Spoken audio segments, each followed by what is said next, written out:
Welcome back to the 815 Exchange. I am your host, Chris Crenshaw, and we are live from the 336 once again for episode 19, almost at 2019 of the 815 Exchange.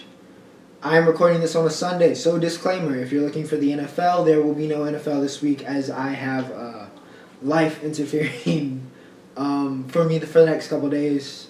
Also exams week for me. I am a college student at the University of North Carolina at Charlotte, or UNC Charlotte. I don't know, I said the full name. But, exams this week for my fellow college students that got exams and just finished up. Good luck to you. I'm right there with you. Plenty to talk about, though, even without the NFL. Plenty to talk about. So, without further ado, let's get started. I'm going to start off with combat sports this week. It was a very, very, very big week in combat sports. And before I get to UFC 256, which if you don't already know, and always got to remind you guys, timestamps are in the description as always. Social medias are also in the description. If you follow me on Twitter, you saw me talking about UFC 256, which I will get to in a second after I talk about Shakur Stevenson. What else? Oh, remember to like, share, and subscribe. You know, all the things that all YouTubers tell you to do. So Shakur Stevenson made quick work of Clay. Well, not quick work, but it was complete domination. Unanimous decision. Shaq did what Shaq does. One of the best young prospects in boxing. I feel like that's pretty unanimous. Everybody is pretty much sees him having a bright future. We've been hearing about him since the amateur ranks. Of course, he was a silver medalist at the Olympics. A lot of people are big Shakur Stevenson fans. A lot of expectations for him. And he moved up to 130, looks like flawlessly. A lot of interesting matchups. He said Burchell is his end game. And that'll be a very, very interesting fight. I know there's talk about Loma going back down to 130, which is where he's more suited than 135. But yeah, like I've talked about many times about this new generation of boxing, very exciting. And Stevenson, one of the brightest stars. Very promising future. He pretty much dominated the fight. Nothing really crazy to say. Though, in other boxing news, ladies and gentlemen, Anthony Joshua, as expected, took care of Kubert Pulev, and I believe it was the seventh round KO. I did get to see that one. I forgot that Britain starts earlier. For some reason, forgot all about time zones, and I got there, I think, in the second round. But nonetheless, I believe AJ, I don't know why I was calling him by his first name. AJ had two knockdowns there in the third round. Another fight in which, as expected, the favorite pretty much dominated the fight. Pulev, you could argue he took some rounds there, but it never really felt like he was going to win the fight. It felt like AJ kind of had it in control the whole time. And then when it was time to finish him up, he was ruthless. He put him down. Floyd made the trip to London for it. I was quite confused. AJ hopped out. They had a nice little convo. We'll see. That'd be very interesting if Floyd works with AJ ahead of this, what should be the next fight. I really don't care to see Fury or Joshua fight anybody else besides them two next. I really wish COVID would go away because that fight deserves to be in Wembley Stadium with a bunch of people going crazy because it might be the biggest fight in British boxing history. And one of the biggest fights, of course, because it's the unification undisputed fight in heavyweight history, especially modern heavyweight history. But yeah, Joshua Fury has to be next. AJ's getting better, it seems, every time. I still think I don't think Fury's going to dominate like a lot of people are saying. But I definitely would pick Fury right now. I think Tyson is probably the best heavyweight in the world at the current moment. But I think it's going to be a closer fight than a lot of people are anticipating. But good win for AJ. He's a beast. What more is there to say? He's a beast. Done a great job recovering from that Ruiz loss and really just kind of changing the game for him. And we're continuing to see him get better. And who knows, by this time next year, I might have to change my opinion because AJ has continued to develop and he has surpassed what my opinion is of Fury. Who knows? UFC 256. My goodness. Let's start off with Kevin Holland. I've never in my life seen somebody.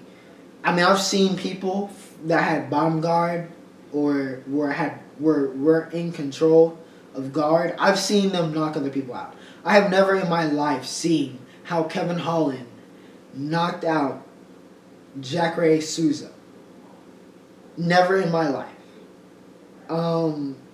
That it was wild. If you haven't gone to, I wish I could, but might get copyrighted, might get erased. If you haven't, go find that knockout. It's somewhere on social media or probably on YouTube. It's ridiculous. One of the best KOs of the year. Holland has got to be in Fight of the Year conversation. Kevin Holland is now 5-0 in 2020. And then after the fight, after knocking out, and Jacare is not some like scrub. Jacare is a legend. Was a perennial contender for a long time. Went out in Holland, who has emerged as one of the top, rising contenders, top rising, I guess if you want to call him a prospect in MMA. Goes and calls out Khamzat Chimaev, who's probably the hottest prospect in MMA right now. It says, let's do it next week. Because originally Khamzat was supposed to take on Leon Edwards in what would have been a stacked, and it still is, a stacked fight night card. He went out and said, hey, I'm ready. You come up to 185, and let's do it. Dana, I don't know what strings you got to pull. I hope Chimaev is ready. Because I think everybody would love to see that fight.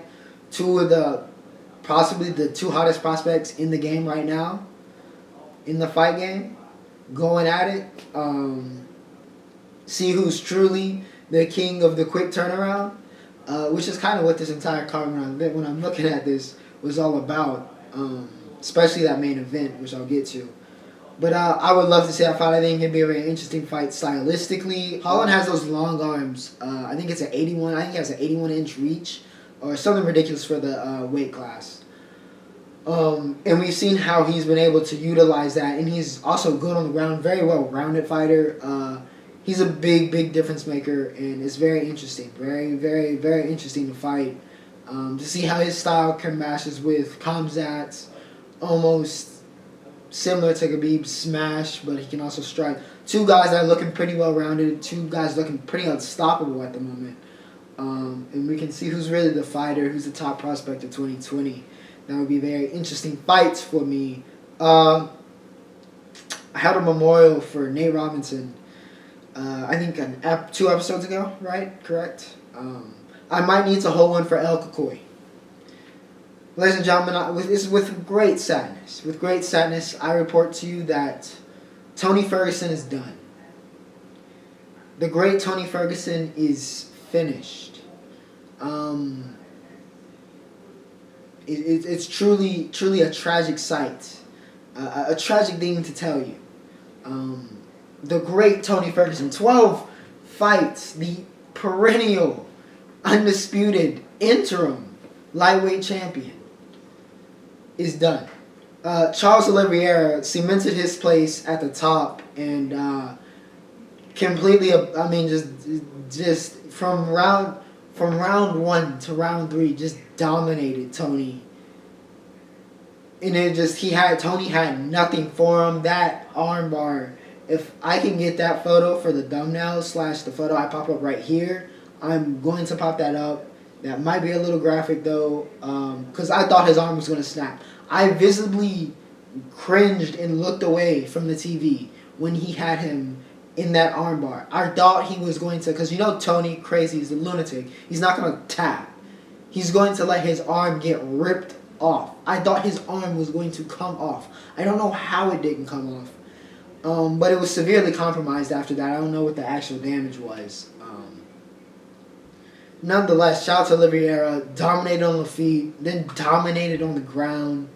Uh, Tony Khabib will continue to be one of the best fights that never happened. And I wouldn't want to see it now because Tony is just, it's clear that his time in the sun at the top is over.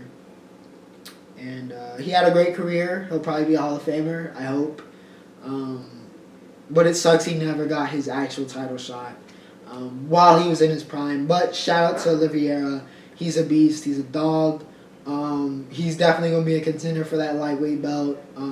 I think he should get the winner of Conor versus Dustin, which is going down January 28th, I believe, the 29th. I think that's the fight. But, yeah, shout out to Oliveira. Ferg, thank you for a great career, but he's finished. He's finished. Deiveson Figueiredo and Brandon Moreno. I thought Fig, I've said this, I believe he's going to be the next dominant fighter, whatever, dominant champion. I didn't really think anybody in flyweight had anything for him. He looked that dominant in his past couple fights. Brandon Moreno, I watched the Embedded, and he started to grow on me. As a personality, he started to grow on me. I was very intrigued. If you haven't, of course, go watch those UFC Embeddeds if you're interested in MMA. If you don't already, they're great videos the UFC puts out ahead of the fight week. Got a great personality. He's a great dude. So he kind of warmed up to me. I did not expect him to fight as well. And I've seen him fight. I did not expect him to be so competitive. To where some people are arguing that he won the fight. The end result of this fight of the year, instant classic contender, was a majority draw, which means Deiveson retains. But we're gonna have to we're gonna get a part 2 for sure. Definitely gotta run this back. What a fight! Might be my fight of the year personally. It's up there with Wei Lee and Joanna. This was insane. From round 1 to round 5, consistent entertainment. Now, Moreno's arm was a little bit, as they kept harping on in the commentary, he was dealing with the arm issue in round 5, so he wasn't his best. But man, to come back, and he also, I'm so impressed with Brandon Moreno. And how him and Fig were he rose to that level and proved that he belonged. And I'm so glad Dana didn't get rid of the flyweight division because it's proven multiple times now this year that it is a very entertaining division. I wish they could market it better, and I think they should because it's producing some of the best fights you will see in the UFC. For sure. The combination of speed and power you can get at that is it's incredible. And it makes for some incredible matchups like Fig and Moreno. Moreno took the nut shot, one of the most vicious nut shots you'll probably ever see in an octagon. But came back, brought the fight to Fig, and sets up a part 2. Very excited when that happens. And alright, moving on to college football. USC took on UCLA. Fight on. It didn't look good for us early on. UCLA led for most of the game, but Keaton Slovis, 344 yards passing. He had 5 touchdowns. Did have the 2 picks, but the 5 touchdowns ended up being more important, especially that one with 28 seconds to go to my guy, Amon-Ra St. Brown. And we clutch it. We get the victory bell. We win the Battle of L.A. And yeah, by the way, we're 5-0. Where's our playoff talk? We're headed to the Pac-12 championship. Where's our playoff talk? We got the same record as Ohio State. I'm joking, of course, because I don't think we probably belong in the playoff. But hey, why are we at least in the conversation? We're in a Power 5 conference. We're undefeated. Ohio State hasn't played that much harder of a schedule than us. Sure, we're not dominating, but we're finding ways to win. And that's all that matters. But yeah, shout out to the offense. Shout out to Slovis, one of his best games, even with the turnovers. One of the best games I think I saw him play. He consistently shows up in the fourth quarter, and I love that about him. I love that about him as a quarterback. And he's great for us, obviously. Great for us. And yeah, fight on.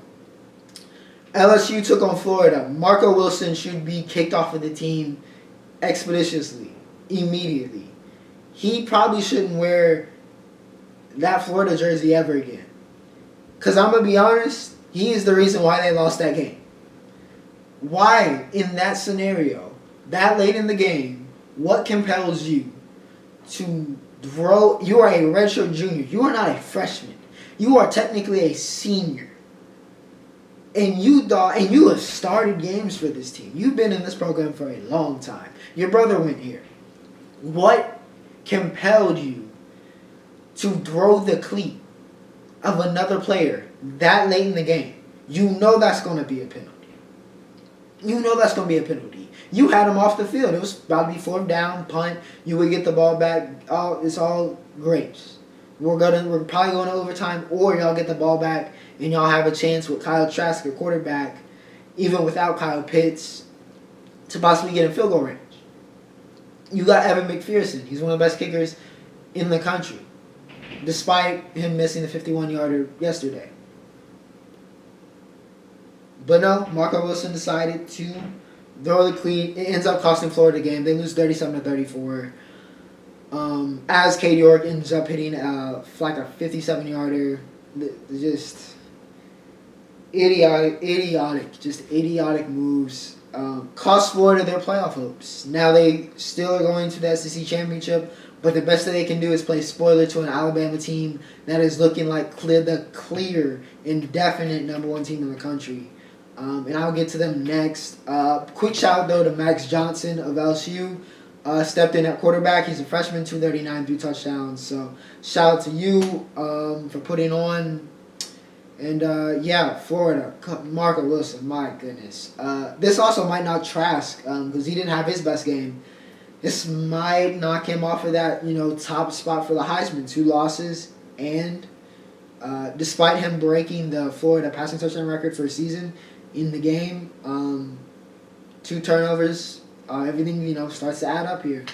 Bama versus Arkansas, 52-3. I mean, I don't really need to say much. Mac Jones didn't even score a touchdown. That's how not very long at all they were in this game. That's how quick Bama took the starters out. Devontae Smith with a punt return touchdown. He's in Heisman watch I've seen now. Well deserved because he's been dominant. Didn't even really. He was dominant while he was in. Look, they were playing Arkansas, Alabama, clear-cut number one team, pretty unanimous number one team. I don't really need to say much here. You guys should get it at this point. Georgia, 49. Mizzou, 14. Shout out to my boy JT Daniels. He was repping for USC after this game. But Georgia, y'all might be a playoff team. If y'all had started JT Daniels from the jump. 299, 3 touchdowns. Great game for JT. George Pickens, one of the most talented receivers in the country. Really could be one of the best receivers in the country if he stops being a head case. Because he's got a lot of talent. And if he can put it together, he's a special, special talent. 5 receptions, 126, 2 touchdowns. He had a big, big game. Had that great catch for the touchdown. UGA, pretty dominant performance. A lot of what-ifs for their season, but JT's coming back. Pickens will be back. And, of course, Georgia recruits well always. They're going to have plenty of talent. We'll see if they can make some noise next year. Utah beats Colorado 38-21. Big shout out to Ty Jordan, the freshman running back. 17 attempts, 144, 2 touchdowns. He was big. This game clinched USC into the Pac-12 championship against Washington. Brendan Rice had 2 big plays, had the kick return, and he also had that big reception. Unfortunately, that was enough. Colorado takes the L. Good win for Utah. Coastal Carolina, one of the few undefeateds left, and probably the most disrespected undefeated, though they were up to 13, so, progress. They had a little bit of a scare versus Troy. Troy gave them pretty much everything they could handle. However, Grayson McCall late does it again. 338, 3 touchdowns for Grayson McCall. Again, looking like one of the best young quarterbacks, I guess if you want to say. I should probably say underclassmen quarterbacks. that'll be eligible for the draft next year and the year after. He's looked really good this year, helped lead this Coastal team, been a big reason why they're undefeated and why they're making as much noise as they are. Good win, though, for Coastal. Good win late. Got to win by any means necessary, especially late here in the season. Doesn't matter how you win, it's about winning. I just want to start off with a Because Miami, what happened? What happened? For any Miami fans watching this, I'm so sorry. I'm so sorry for what Carolina did to y'all. 62-26. 62-26. Javonte Williams and Michael Carter, the best running back duo in the country, as I've stated multiple times, and as you've probably heard at this point, had over 500 yards rushing combined. Michael Carter, 24 carries, 308 yards, 2 touchdowns. Javonte Williams, 23 carries, 236, 3 touchdowns. He also broke Carolina's single-season record for rushing touchdowns. This Carolina offense is very fun to watch, especially when they're going with Howe, Carter, Williams, Diami, Daz. Phenomenal offense. And as much praise as hype you hear about Howe, Carter and Williams have really been leading it the entire year, for the most part, as the best running back duo in the country. And they ran wild on the U. Some of the runs those two pulled off in this game, the runs they pulled off in this game would make NFL teams salivate. Just unreal game for those two. Unreal game for Carolina. Clearly the best offensive game. One of the best offensive games you'll probably see all year.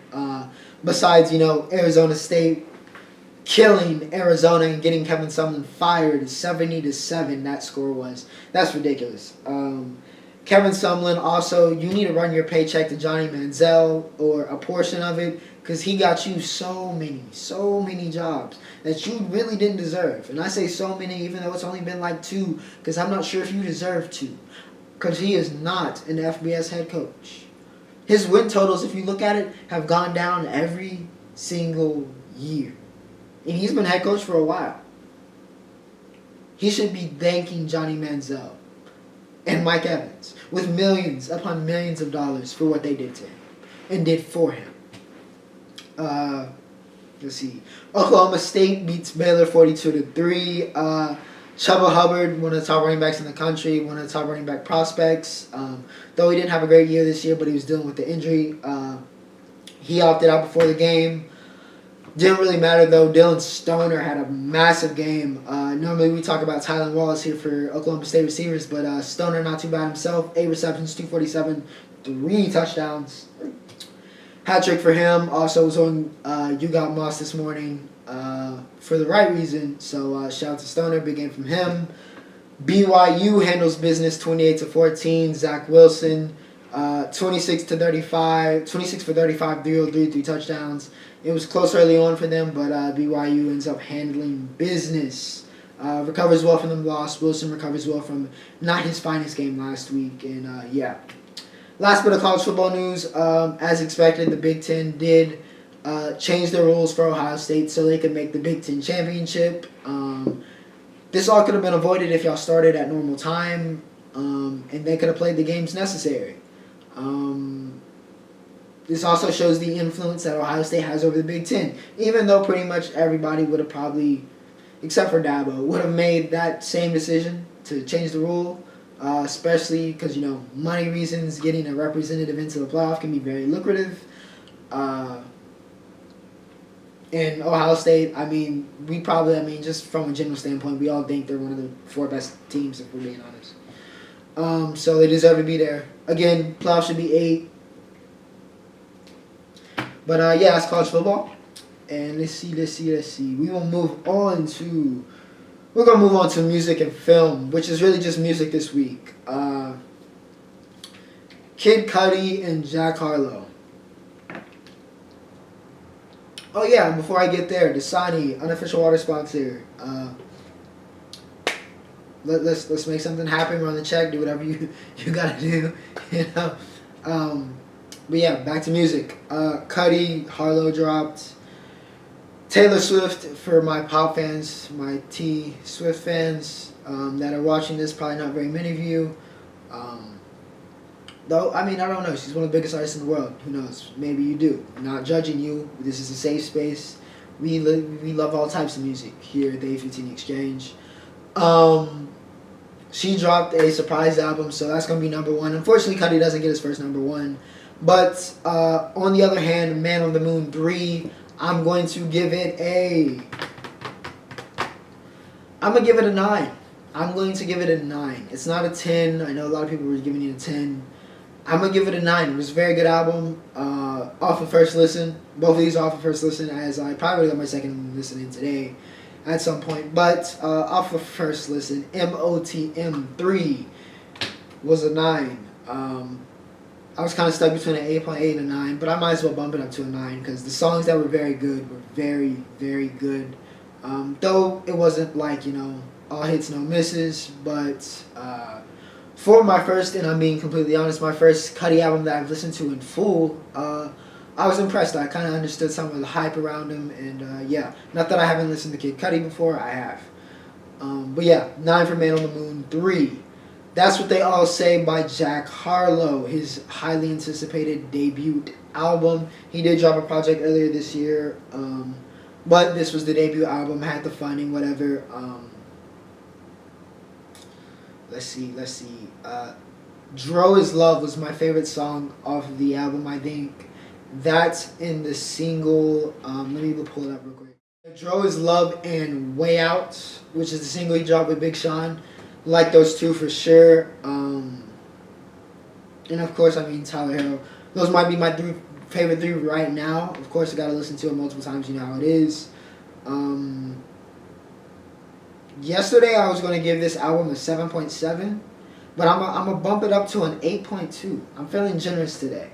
It was a very good album. There's still some things that I could tell he's starting to refine his sound. He's starting to find his sound and what is going to be his sound. Though Harlow has his kind of sound, but him evolving as an artist, you can start to see that. Still some things I would like to see him get better at, and I think he will get better at as he grows as an artist. But honestly, pretty solid, pretty good for a debut album. This is a pretty good album. I know a lot of people are like the whole white rapper stigma that's been gifted upon him through MGK, I guess, even though MGK is more of a rock star at this point, and G-Eazy. But this Harlow is not that. Harlow's legitimate. He's legitimate. Said this 2 weeks ago. I've been saying this. I've been on the Harlow wave. He's legitimately good. It's not the whole token white rapper thing. Nah. Dude's got talent, and he's got the potential to be in this game for a very, very long time and do it at a very high level. Yeah. So with that, I'm going to move over to college basketball. Move over to the college basketball world. We're going to start off on a little bit of a low with some sad news. Keyontae Johnson in that Florida State game, of course, preseason SEC Player of the Year, Keyontae Johnson, collapsed. This has been the last update we've gotten, or I've seen, is he's in stable but critical condition. Wishing him the best, of course. You hate to see any type of injury, and you definitely hate to see anything scary like that.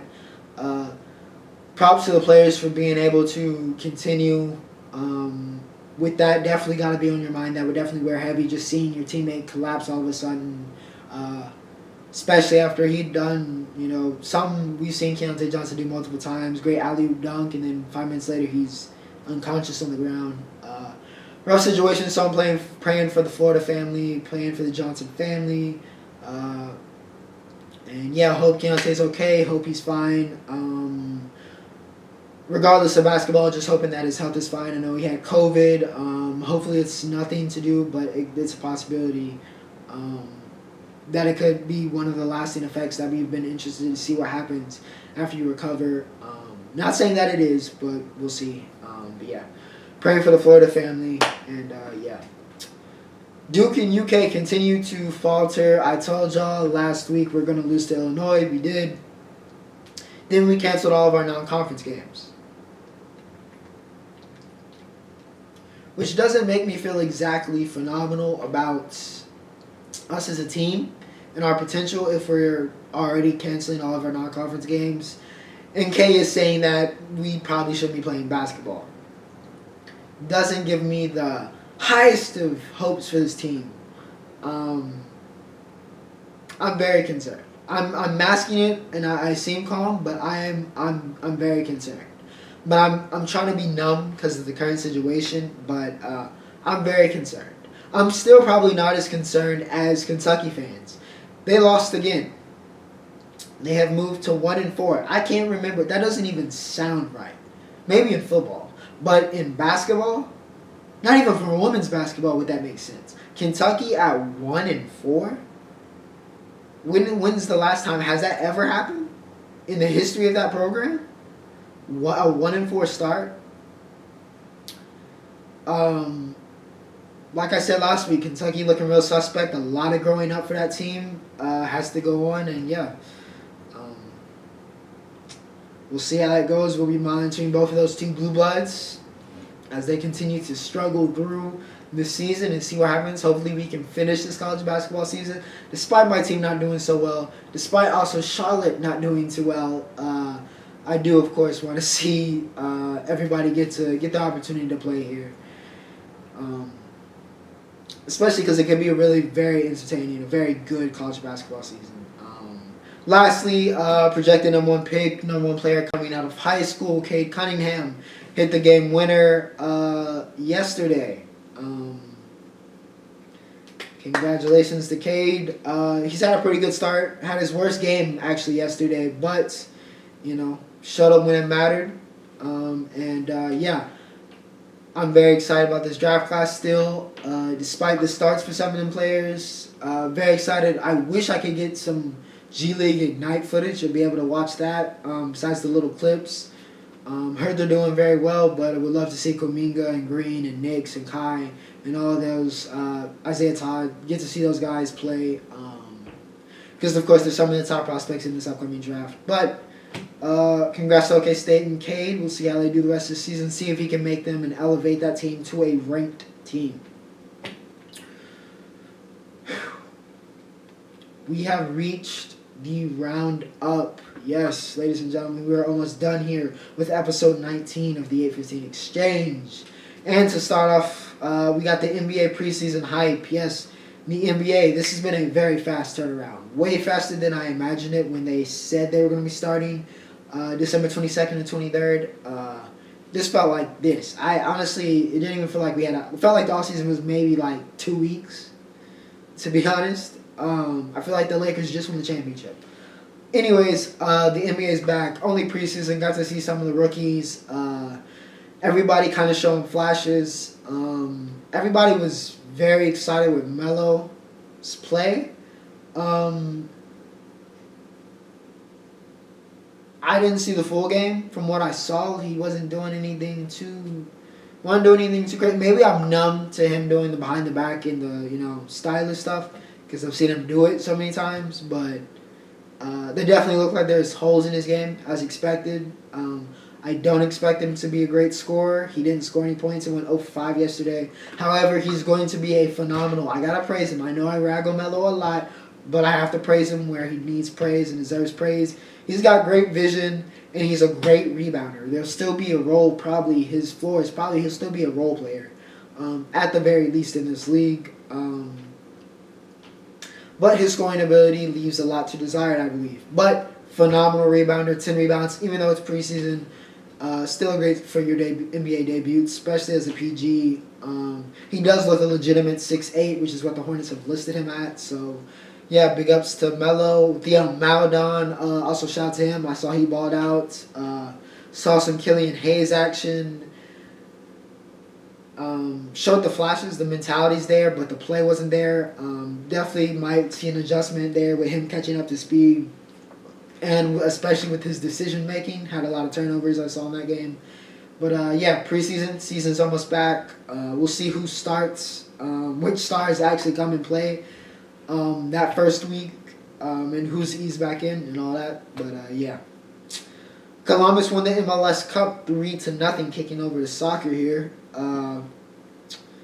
Yeah, Columbus wins the MLS Cup. Big victory for them. Congratulations. Joined the multi-MLS Cup winners club. They took out Seattle 3-0 is one of the largest margins of victory in the MLS Cup. But yeah, big shout out to the crew. Big shout out to MLS. I know they're getting better and better talent-wise, getting better and better. And we love to see that. The U.S. soccer program, like I've stated, is on the way up. It's on the way up. Champions League.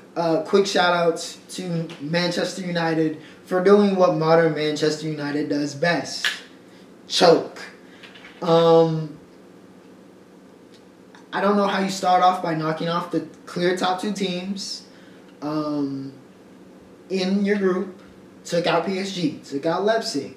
Then you come back and you fold like paper. You fold it like a lawn chair. You fold it like a tent in the games against them in the reverse fixtures. And you bow out. And you get to go to the glorious UEFA Europa League. Congratulations, Manchester United. You've done it again.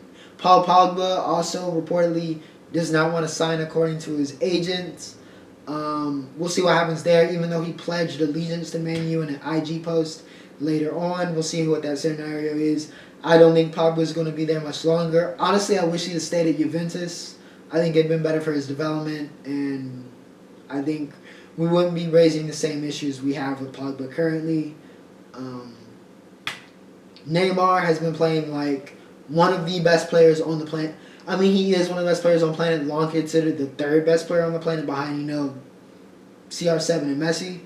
But he's been playing like the best player on the planet lately. Got a hat trick this past game. Mbappe also got a brace. Them two, definitely, I would say, for my money, for my opinion, the best duo in world football. And yeah, Neymar has been going ballistic. If he can stay healthy, he might be conducting a very special run, a very special season. But health has always been the thing with him, and if he can stay healthy, it'll be very, very interesting in what goes down for PSG, and if they can get back to that Champions League final, especially with those two at the top. Whew. And yeah, that conducts my notes. Of course, we have no NFL. That starts in about 50 minutes, because it is 12:11 right now as I'm recording. But yeah, I'm not sure how long this episode was. Probably a shorter one, but always nice to throw a little bit shorter ones so you don't always get the hour-long ones for the people that like to watch the entire thing, which I appreciate you. But yeah, as always, remember to like, share, and subscribe. What else? Like I said earlier, college students.